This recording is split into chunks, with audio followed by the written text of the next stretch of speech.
Hello and welcome to episode 11 of Crossroads of Destiny, an Avatar: The Last Airbender universe podcast.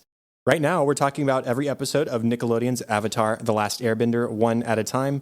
I'm Chad Hopkins, and I'm joined by my co-hosts, Andrew and Melanie Grant. Hello. How's it going, guys? Hi, guys. We don't remember how to do this. No. It's only been 3 months. So happy Thanksgiving, Christmas, and New Year's. Yeah, and, well, the simplest explanation is baby.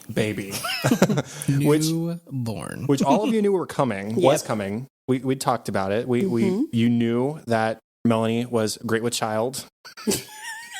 I can cut that. Yeah, because it almost sounds like vast with child.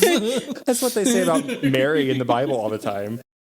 Anyways, there's a new member of the family. Yes. Congrats. Thank you, Mr. Jonathan Daniel Grant made his appearance on November 14th. And he's precious. He's beautiful. And so we're really fortunate to have him. And that's the simplest explanation of where we've been all this time. And so we're eager. Hopefully there will be more to follow fairly quickly right after, because we're hoping to get back into a regular run of things. Absolutely. But has anything else been going on with you guys? Not really. I've been back to work because we have almost a 3-month-old now. So I've been back to work for about a month. And I've still been working from home with 2 little ones. Yeah. And then James is about to be 2 in March. So we've been busy. Yep. That is crazy. Yeah, I have not had a whole lot necessarily going on either. Just celebrating the holidays that we've already mentioned. And I've gotten my fair share of Avatar merchandise. I've gotten the 2 Kyoshi books so far. I haven't read them, but I'm excited to delve in. And I got a music box that says Avatar on it, but it doesn't play the Avatar music. But that's a different story. And James got something awesome from his uncle. And godfather. I did give my godson, James, a stuffed Momo and a stuffed Appa. Both precious. So he likes Appa a little bit better. I think he likes his little creepy toes. Yeah. A lot. And he'll hold Momo, but I think Appa's a little more cuddly for him. So it's Operation Infiltrate My Godson with the things that I love. Because his first Christmas, I gave him the toothless stuffed pillow pet. Yeah, which he sleeps with and currently. Also a Back to the Future book. Yes. Which is a little more advanced for him. Yeah, one day he'll grow into as it. well. He will sit through at least 4 pages. Yeah. And then he's just like, okay, I'm over this. And then this year I got him Appa and Momo, and I also got him the Office children's book. So I'm just giving him all the things. Didn't you? Yeah. So we appreciate it as his adult parents who love all these things. Yes. Well, we are not going to diddle-daddle any longer because it's been long enough. And this is a meaty episode. There's a lot going on here. Let's do it. To defeat the Huns, yes. Mm-hmm. So we are talking about Book 1, Chapter 12, which is titled The Storm. Debate up whether this was a metaphorical or literal storm based on Melanie's predictions from the last time we talked. Didn't I say both? I don't recall. No, you said literal storm. You said it was going to be a real storm. Hot dog. But you were right. I was. Yeah. But there was also a metaphorical one, which we'll talk about. Yeah. So not 100% There's right. 2 legitimate storms, but also some metaphorical storms. Okay. We don't have to keep talking about how I was not all 100% correct. Okay. So this was directed by Lauren McMullen, written by Aaron Ehas. It aired on June 3rd of 2005 and was animated by JM Animation. Summary for this episode: Aang has been having nightmares due to resurfacing feelings of shame over leaving his people and the world for 100 years, and we get a further glimpse into why. Likewise, we learn more about Prince Zuko, why he was banished, how he got his scar, and why he is the way he is. So is that literally what it says? Why he is the way he is? That's what I wrote. Oh, okay. Why? I thought you were reading like what Netflix wrote. That's the plot summary. These are self-curated. Okay. That would have been hysterical. Netflix, no chill. Okay. Okay. Why are you the way that you are? Yeah. Side note, I think that would be a really fun job to do. To write the descriptions. Summary writer? Yeah. I think I don't know how one would come about doing that, but I always thought that would be cool. Anyways. Side things. So just a couple fun tidbits before we dive into the hefty parts of this episode. There are 3 big voice actors that make an appearance in this episode that you may not have known. One is Robert Pine, who played the fisherman, and that is Chris's dad, Chris Pine's father. Oh. Yeah. So there was that. There was James Hong, he was credited as the dour monk. And he's been known from Blade Runner, Big Trouble in Little China, and he was also Chifu in Mulan and Poe's dad in Kung Fu Panda. Kung Fu Panda, yeah. And then possibly the biggest voice, Mark Hamill, is Fire Lord Ozai. Nice. He makes his first appearance in The Voice. Yeah. Okay, what was the one you were thinking? I thought it was going to be Lucius Malfoy's. What's his name? Admiral Zhao. Yeah. Who didn't he appear in the beginning? No, he didn't. Well, we saw him, but he didn't speak in this one. JK. But right, we knew his voice from a different episode. Yeah.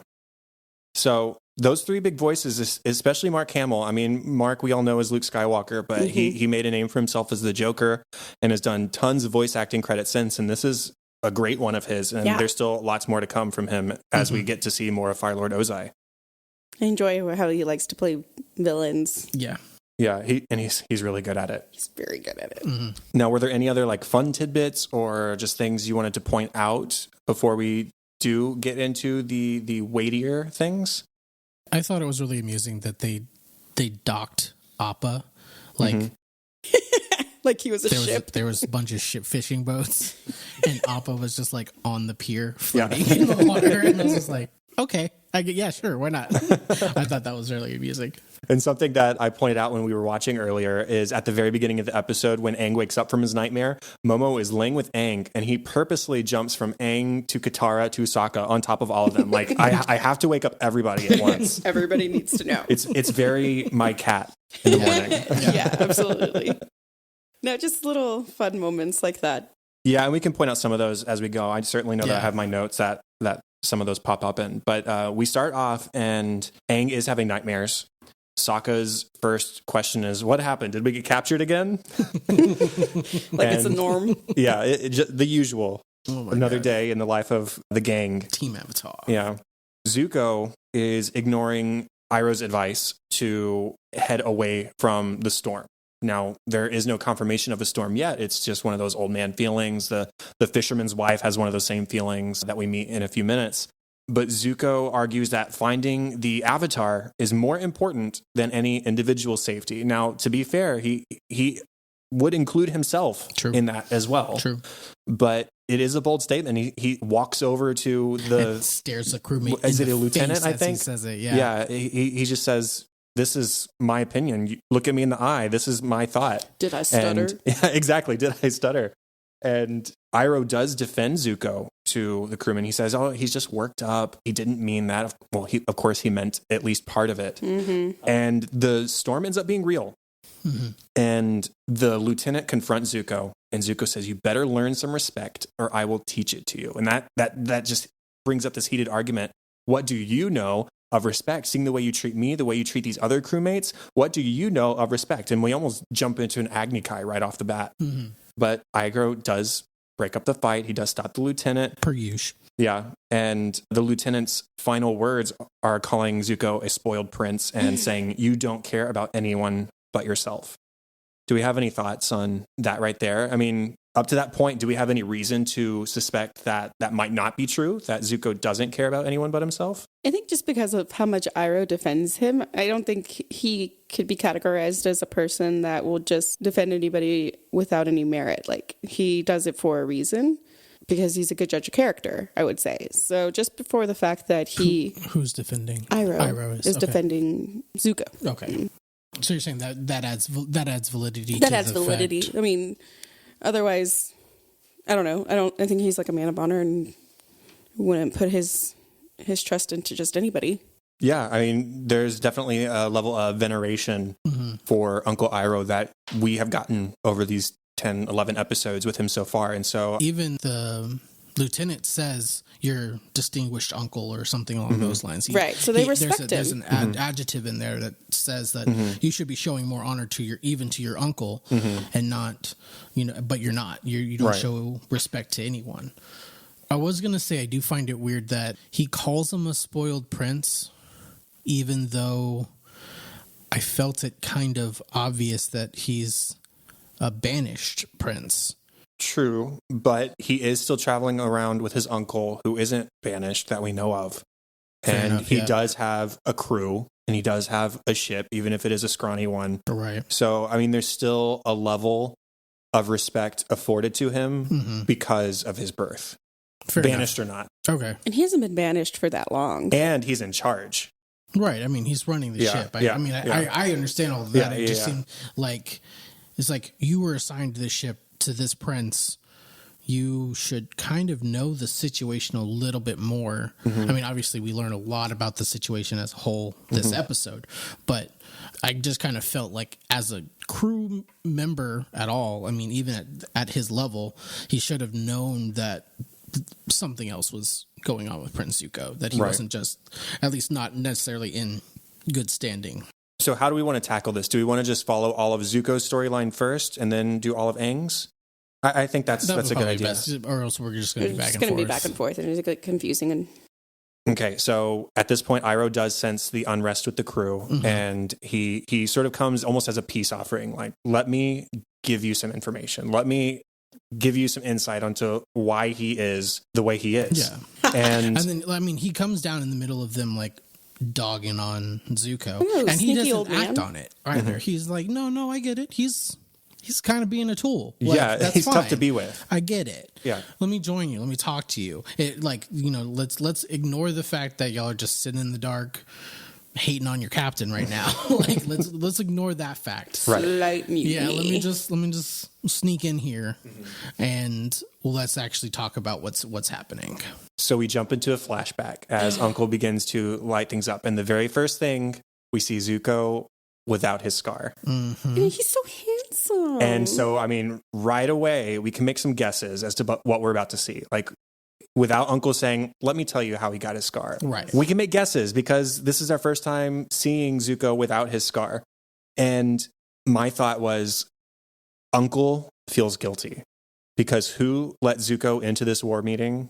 Uncle Iroh did. And despite the warning, he said, it wasn't even a warning. It was like, these are boring. You don't want to. He tries to make it sound as uninteresting as possible. Maybe he knows about Zuko's warm heart that we see in this episode. Maybe he sees, maybe Zuko's strong-headed or something. And so he's trying to let him down without just saying, no, you can't come in. But Zuko makes a good point. If I'm going to be the Fire Lord one day, then I need to know how to carry myself in these kind of meetings. And that's I think that's a reveal.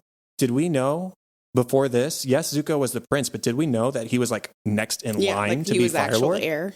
No, I don't think so. Yeah. So, I mean, that's a huge reveal too, because that lends even more weight to the fact that he's banished. Like, they banished the next in line. That's insane. I will say that it is important to note at this point that there is a relevant juxtaposition with Aang's story that's happened just before this as well. And I'm just now kind of piecing this together, is that you have Prince Zuko, who is literally forcing himself into more responsibilities and wanting to take on of a bigger role and wanting to have this kind of power. And then you have Aang, who is given these responsibilities and this power, and they have very different emotions toward it and reactions toward it. Right. We'll stick with Zuko, obviously, right now. But I think that that's important to note, that you see Zuko's literally forcing his way into and taking as much responsibility as he possibly can. And even though he's young and he's the heir apparent, he also has way too much he has too much fire in him. Oh my God, that was painful. You're welcome. In the sense that even though he's supposed to be just kind of this fly on the wall, let's show you what happens in these meetings, he forces himself into the conversation as well. So I think it's very interesting to see that such a young kid is so willing to jump in and take on all of these responsibilities.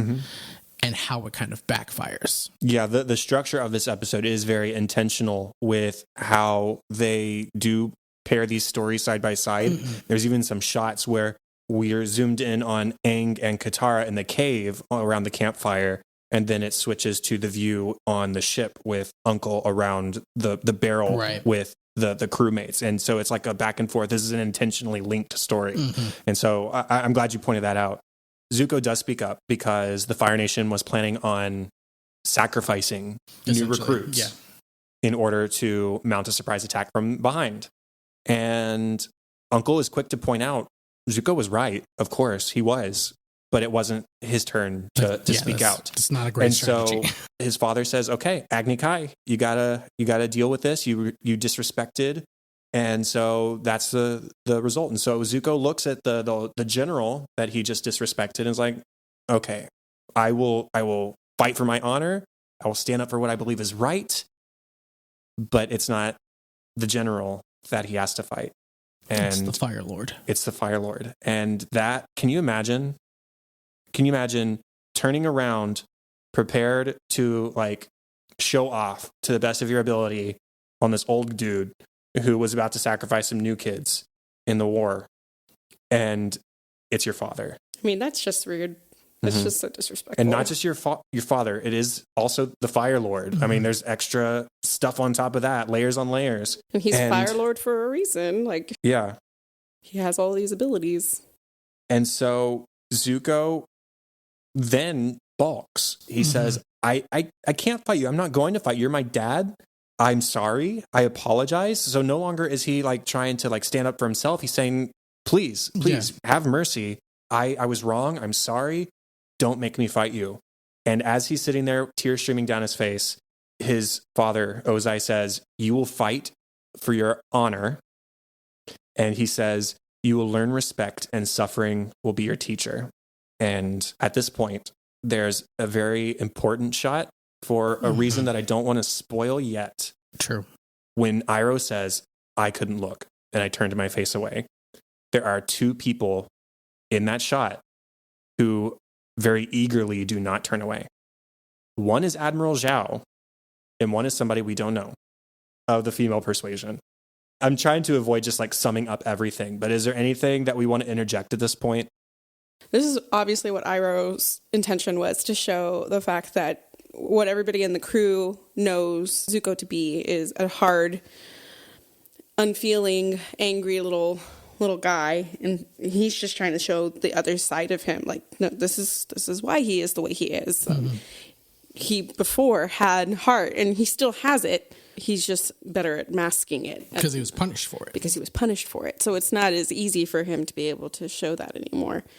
I'm sure it's frustrating for him. But if anything, when I think of Zuko in this episode, I think of growth. I think him and Aang obviously both did, but he had so much, like, we haven't even gotten to this part with Zuko yet, but the fact that at the end of the situation where they get into the eye of the storm, there was a very important moment there where he could have told them to keep going onward towards getting Aang and capturing him, and he would have been able to restore his honor at that point.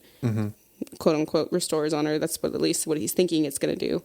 And at that point, the crew he had won over, and they would have allowed him to pursue the Avatar, and they would have helped him, because at that point he had saved the helmsman from falling off the tower. Right. And so when Aang flies by on Appa, the lieutenant who had given Zuko so much grief earlier in the episode says, okay, what do we want? What are we doing? Like, there's the Avatar. What do you want? And Zuko says, nope, stand down. Let's get to safety. I mean, if that's not character growth, I don't know 100%. What is. 100%. I mean, that's so crazy. And like, in the fact that he felt remorse for his earlier words that he said, like, oh, the crew doesn't matter. He went back and he owned up to it and said sorry to his uncle, and his uncle forgave him. And I think that's what the huge division was in the situations when he apologized to his father, the man who helped create him. His father had no mercy on him whatsoever. And then his uncle had not obviously the same situation, but had a situation where he had to apologize to him, and his uncle didn't even skip a beat to accept his apology. And how drastically different those situations were. Yeah, I mean, and on top of that, I was going to say from the other side, you see a huge difference between the paternal qualities of his uncle compared to those of his actual biological father. That's rough. That someone is there on his side, someone is there to protect him, and that person is not his father. Right. And in fact, uncle couldn't even watch it happen, let alone be the reason for it. like he looked away. And as we've seen in any other situation, Uncle stops these fights, but he couldn't. He couldn't at that point. But I kind of feel like we can take from that moment that was a huge turning point, but not only for Zuko, but for Iroh, that when we have these battles, when Zuko gets too hot-headed because he's trying to be that, force to be reckoned with, always fighting for his honor, Iroh is the one who steps in to make sure that he doesn't get hurt again. And I think that's an important thing to point out, that he stopped multiple battles thus far because he couldn't stop that one. The same reason Zuko is causing so much angst and causing so many battles is because he didn't want to fight. Right. And was severely punished for it. So both of them have now had to kind of been, the same moment has forced them onto different paths. One of making sure that Zuko is safe, and the other is making sure that and Zuko is fighting for his honor. And now looking back on the previous episodes, we can see why that is such a big deal for Uncle Iroh's role in Zuko's life, and why Zuko is literally flying off the handle every second he gets. Right. I really like that. It also lends to the whole former Dragon of the West nickname that Uncle Iroh had, fallen from grace or whatever. It's because war isn't his priority. The Fire Nation doesn't seem to be Uncle's priority anymore. It's Zuko. It's his nephew. So I really like that. Now, I just wanted to point out a couple more quick moments. After the story, the lieutenant is sympathetic and he says, oh, so that's why he's obsessed with searching for the Avatar, because it's the only chance he has of things returning to normal. And Uncle says, things will never be normal. But searching for the Avatar gives Zuko hope. And specifically, he says the Avatar gives Zuko hope. So the searching for the Avatar, those were my notes. That's not what Uncle says. Uncle says the Avatar gives Zuko hope. And I don't think that has any greater meaning at this point in the story. But I do think it's a really interesting choice of phrase, rather than searching for the Avatar or gives, capturing the or Avatar. Yeah. Okay. Right. So I wanted to point that out. We get a super badass moment with Uncle where he redirects lightning. Yeah. Oh, yeah. Yeah. And he was super surprised that he even did it. He gets fringed a little bit, but yeah. Yeah. That was really cool. We still have yet to see him truly fight with fire powers. I know. And so it's coming. I feel sometime, yes. I feel it in my toes. It's happening. And then one more Zuko moment, and it's just a shot. It's not something we really need to talk about. But we see sort of like flashbacks that are Zuko's flashbacks this time, not Uncle's story flashbacks, where we see it looks like Zuko playing with maybe a sister or a sibling or something, and then him standing at the side of his father looking happy, and all of a sudden the light changes and the scarred face is back, the lines and the darkness on his face are back, and we just see how heavy this situation weighs on Zuko and how changed he is from that happy little boy we saw in those flashbacks. It's hard to remember. I remember that specific scene too when you brought it up. It's hard to remember that he is only 16 at this point, and Homeboy doesn't look 16. He looks so weathered and so worn out, and like you said, heavy with all of this burden that he's putting on himself, responsibility and turmoil. I mean, it just goes to show how situations can really weigh heavily on a person like that. Absolutely. So now Aang's story. Let's see, where to start with Aang. So his nightmare, and it's because of the notion that he abandoned people. Yeah. This wasn't necessarily an accident. It was an accident, but it was in the process of fleeing and abandoning his responsibility as the Avatar. Because he wanted to leave. The intention was not to leave for a century. Right. But he was doing the thing that everyone thought he was doing. He just did it for much longer. Right. And they come across the fisherman and he calls him out on it. Straight up. Yeah. He says, oh, you're the Avatar. Airbender tattoos? You left us, right? 100 years ago? Yeah, thanks for that. Also, how old is that guy? I don't think he was around. I was like, when good Aang gravy. left. I think it's just this is a generational thing. Obviously old enough to remember a time when there should have been an Avatar helping. I guess he just that's all he's ever known. Yeah, has no avatar. And Katara does defend Aang from the fisherman. Says, Aang's the bravest person I know. Oh, I know. He's done nothing but help people. Yeah, and Aang slowly backing away. Sinking into he flies away. the bushes. He flees again. He flees again. And running from his fear of abandoning people, he kind of abandons the situation. And so we do get a flashback from Aang at this point as well, after Katara has chased after him and they seek refuge in a cave from the storm. And we see that Aang was the only, this is our first time seeing other airbenders, by the way, kids at least. And Aang's the only kid with airbender tattoos. I did notice that. They were all bald, but he's the only one with the arrows. The arrows means he's a master. He's the only kid who is a master. Okay. I'm pretty sure that's what that means, if my lore is correct. So he was clearly the best of them, even before he was told he was the Avatar. Gotcha. And I think there's extra like supplemental material that we'll get through eventually that does have that kind of information in it. We did get the confirmation. We'd speculated before that Aang was initially told that he was the Avatar early because of the notion that something was on the horizon. Yeah. Metaphorical storm. Yes. The coming storm. Right. Oh my God.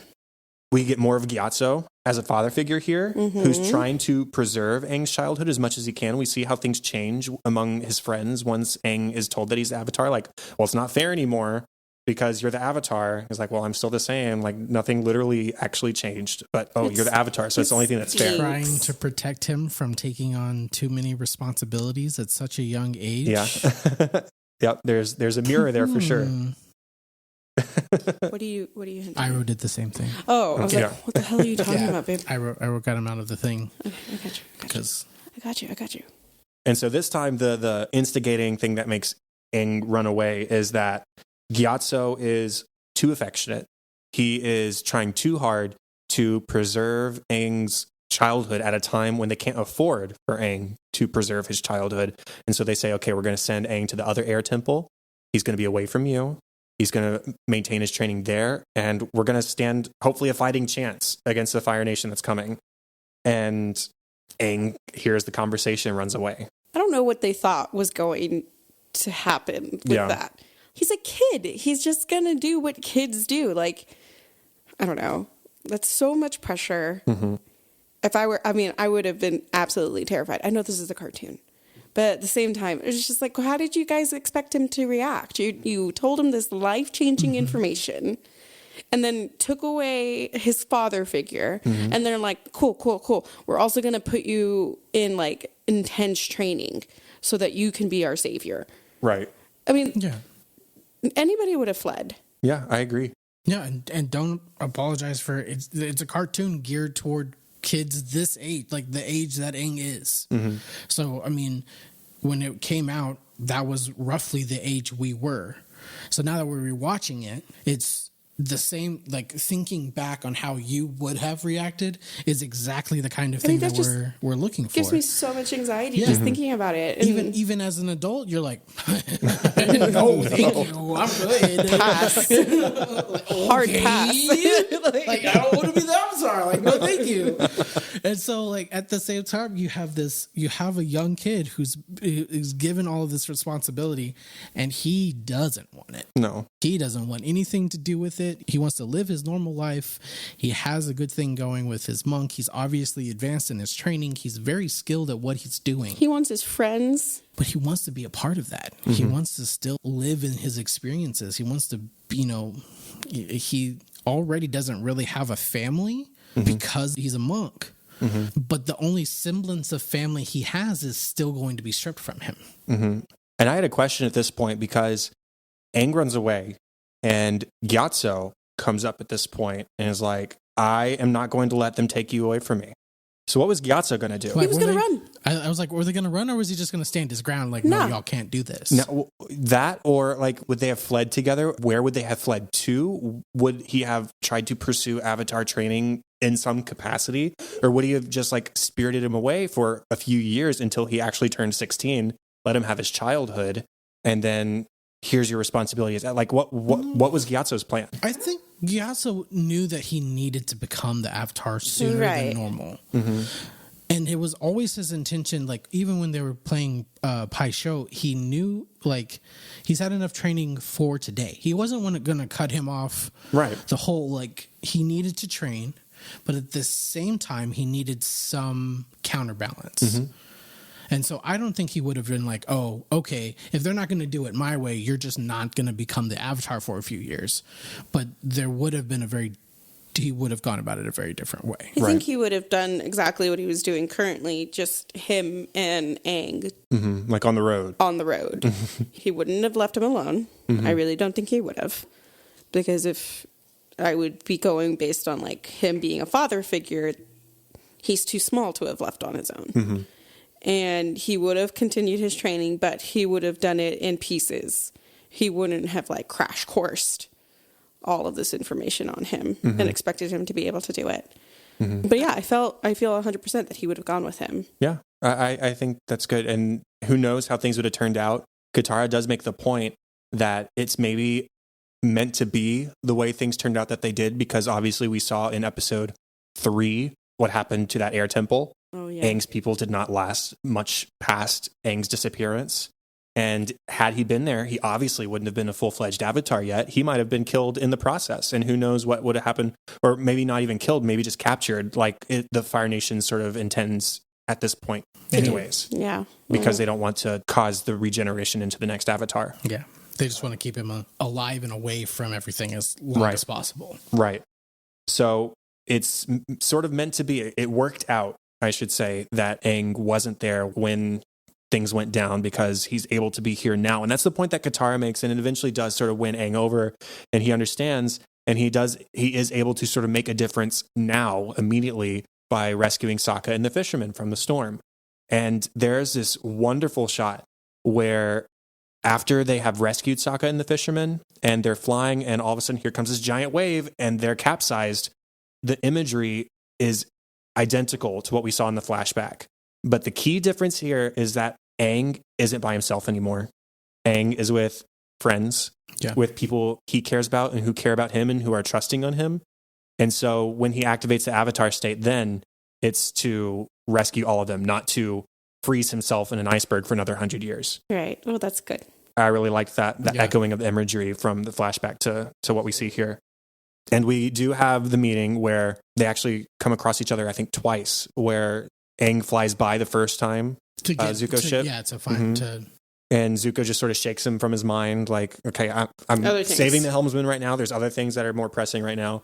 And then when they all seek refuge in the eye of the storm, there's like a back and forth, like, we're at a moment of peace right now. Don't expect it to last forever. But right now, this is what needs to happen. And I really like that they have that moment. It's just a moment of peace as they're in the eye of the storm together. Yeah, I think there's some kind of additional imagery in the fact that we end the episode with both of these characters that have literally had the same kind of stormy past in the eye of the storm. Mm-hmm. Not past the storm. Not past the storm. Mm-hmm. It is not over. They're still in it, but they are in a point of change. There is more to come, but at this moment in time, they've already gone through a gauntlet of sorts. Like, they've already gone through something major.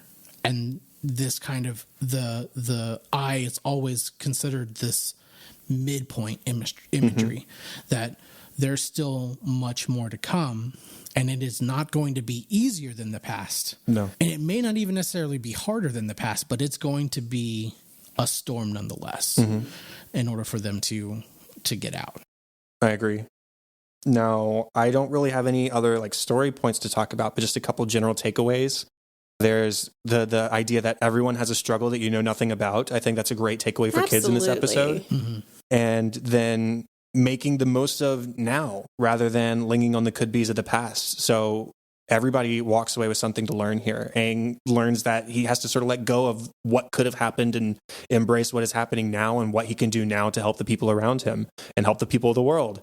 Zuko has to realize that there are more important things than pursuing the Avatar with every waking moment. There are people whose safety matters and who he has a responsibility for as captain of a ship and as banished prince of the nation.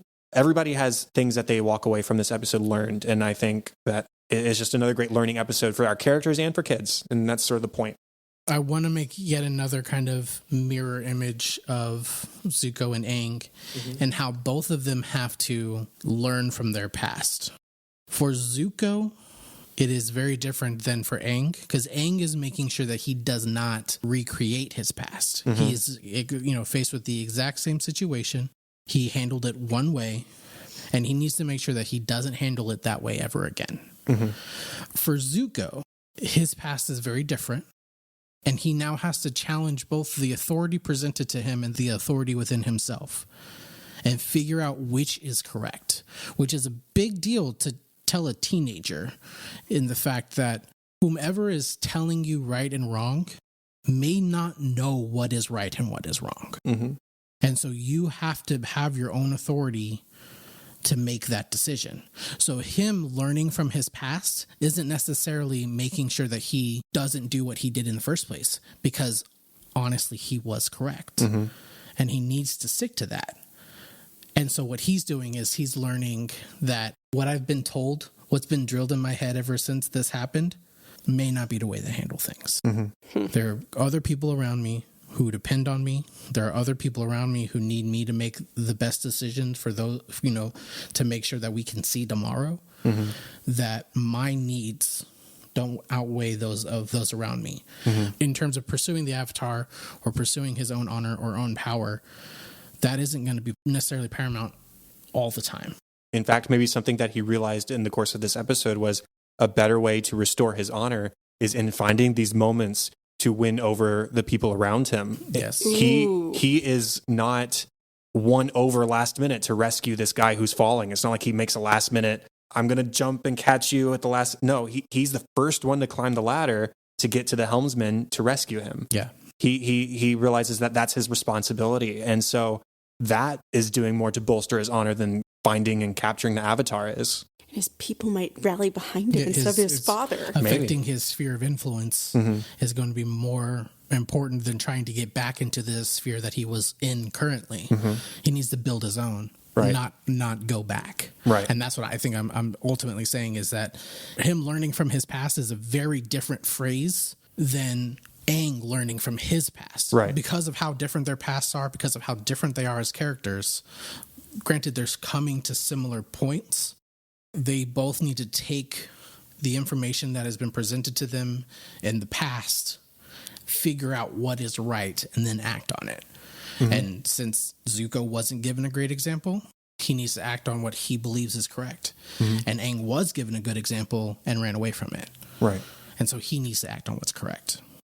I agree on all points, on all fronts. So let's walk back just a little bit and let's talk about Melanie's predicting the future from last time. I know it's been a while since the predictions were actually made. I need to make a little more notes just in case this happens again. Hopefully not. No, sir. They're very spark notes right now. Like there's literally eight words written on this page for like 5 different predictions. The only other reason why we would go on that much of a hiatus would be a baby. Okay, yeah, we're far off from hopefully that. This is just going to be the one time where we're just going to have to assume we understand what any of this means. Okay, let's do it. Okay, so your predictions for the storm was it was going to be a literal storm. Cool. We got that. Check. Yes, you got it. Boom. Obstacle to Northern Water Temple. Son of a gun.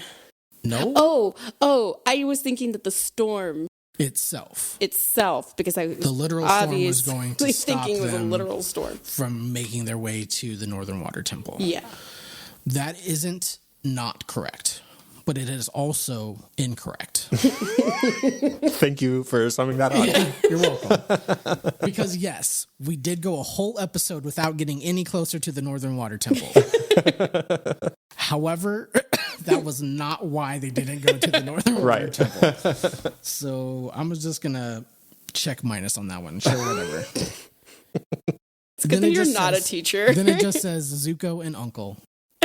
Well, they were there. So they are check. there. So I was thinking that this was probably going to be a really Zuko Uncle heavy episode. Yeah, to be fair, I think we did tease in hyping up this episode that it was a big episode. And so maybe you were just predicting that we would learn a lot about both of them. Basically, the last 12 episodes, my prediction has been that we were going to figure out what the hell happened with Zuko.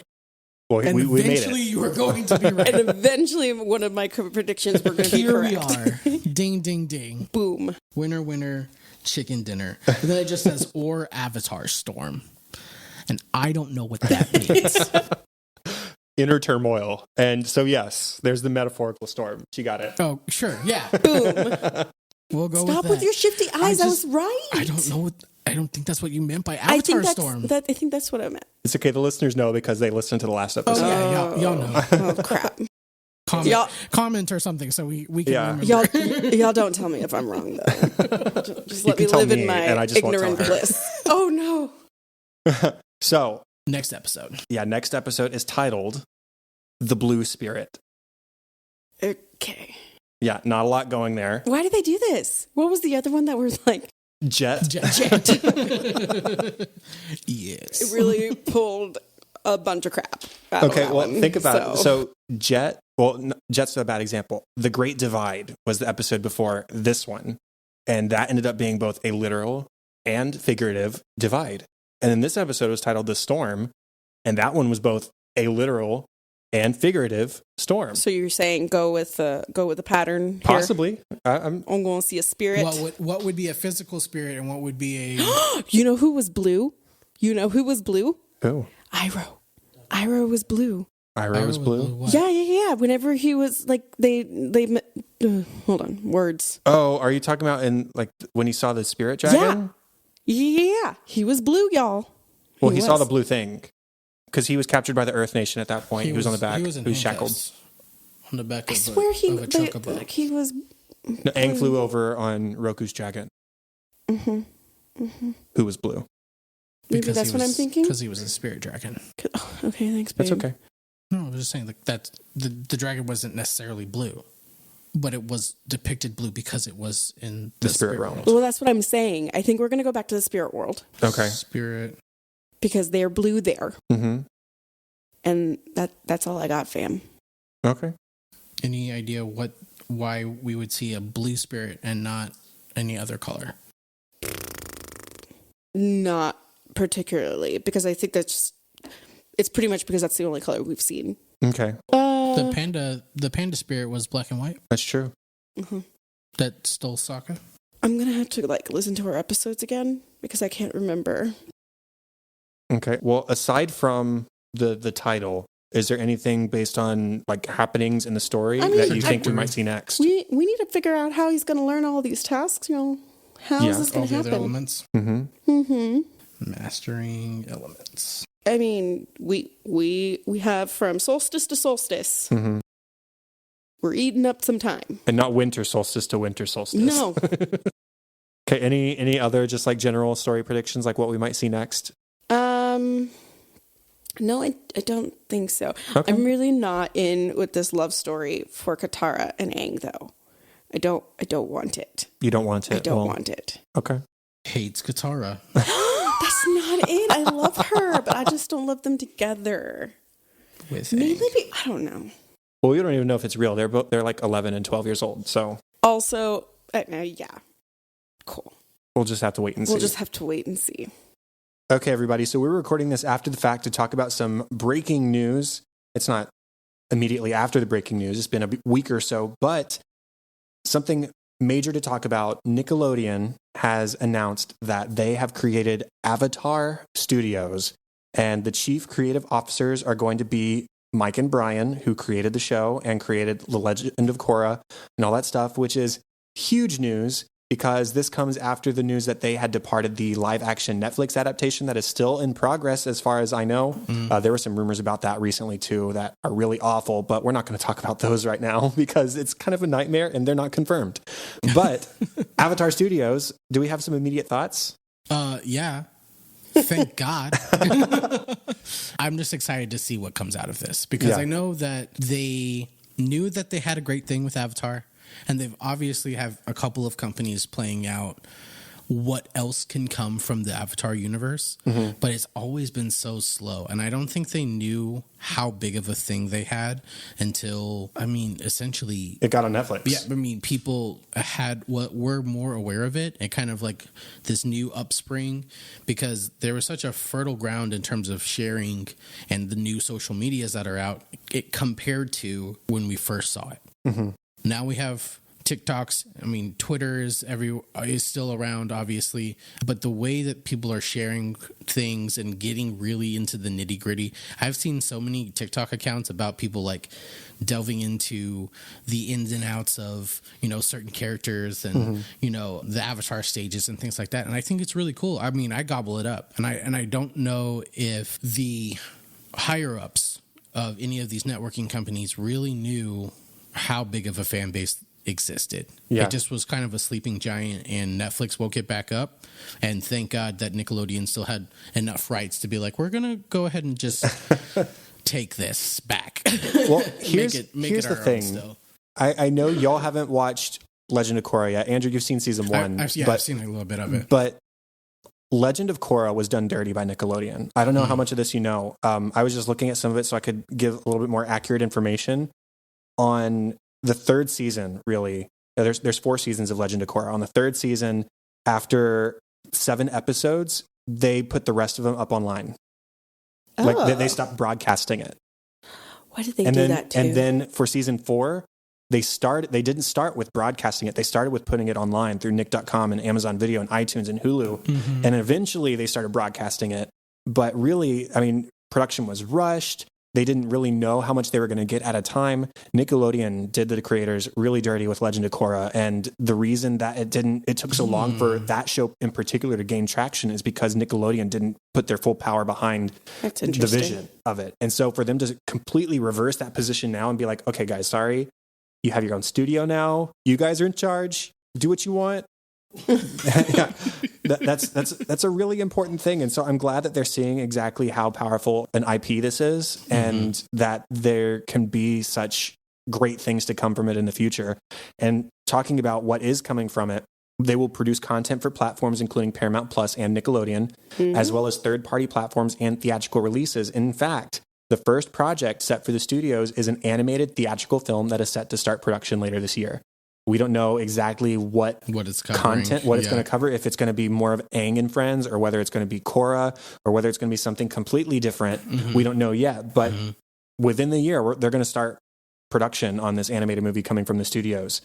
So we'll see what happens with the Netflix version of the show also, and whether it actually ends up being good or not. But I have a lot of faith in the creators being back on board and bringing us new things in the Avatar universe.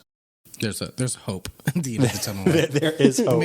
Maybe the Netflix thing won't be exactly what we would have liked, but in the end of the day, there's a whole new studio that's going to be producing Avatar content, and that's going to be great. And it's from the original people too.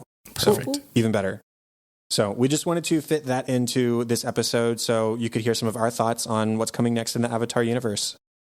So with that, we are going to go ahead and close it. That is the end of the 11th episode of Crossroads of Destiny. Thank you all for being patient. Again, here are the places where you can find us and interact with us, and hopefully tell us that you're glad that we're back. You can find us Facebook.com/XRoadsPod and @XRoadsPod on Twitter.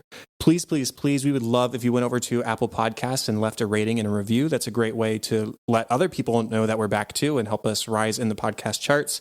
If you have any long-form feedback, you can email us, xroadspod@gmail.com. And don't forget that you can also leave us a voicemail, and we would love to have a voicemail from you. You can call 3145-YIP-YIP. That is 314-594-7947. Try and keep it around a minute or less, and we might include it on the show. So far, we've only gotten the one voicemail, and we were grateful for it. We'd love to get a lot more now that we're back. Yeah. So where can we find you online, Melanie? Let's do Instagram. It's Melanie Amanda 44. Okay, Andrew, you can find through Melanie, through Chad, through the X-Roads Pod Twitter account. He doesn't exist other than trolling on people. That's fine. That's okay. Yeah. So to find Andrew on Twitter, you can find At Chadadada on Twitter. That's my personal account, CHADADADA. My other shows are the Cinescope podcast, which is about to post its, or as of the time this has been released, the 100th episode of Cinescope has been posted. That's 5 years in the making, just about. So super exciting stuff there. You can find it on Twitter at CinescopePod and thecinescopepodcast.com. There's my other TV show podcast where we talked about every episode of The Office, and that's called An American Workplace. And you can find that at WorkplacePod on Twitter and workplacepodcast.com. And show notes and contact information for this show can be found at xroadspod.com. And that is it, everybody. Thank you so much for being patient, for being enthusiastic, we hope. And we hope to hear from you before we talk about Book 1, Chapter 12, The Blue Spirit, in Episode 12. Bye. Bye.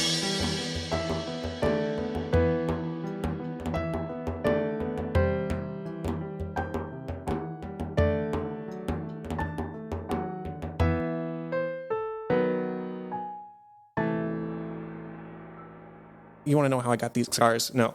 Sorry, I'm going to cut that.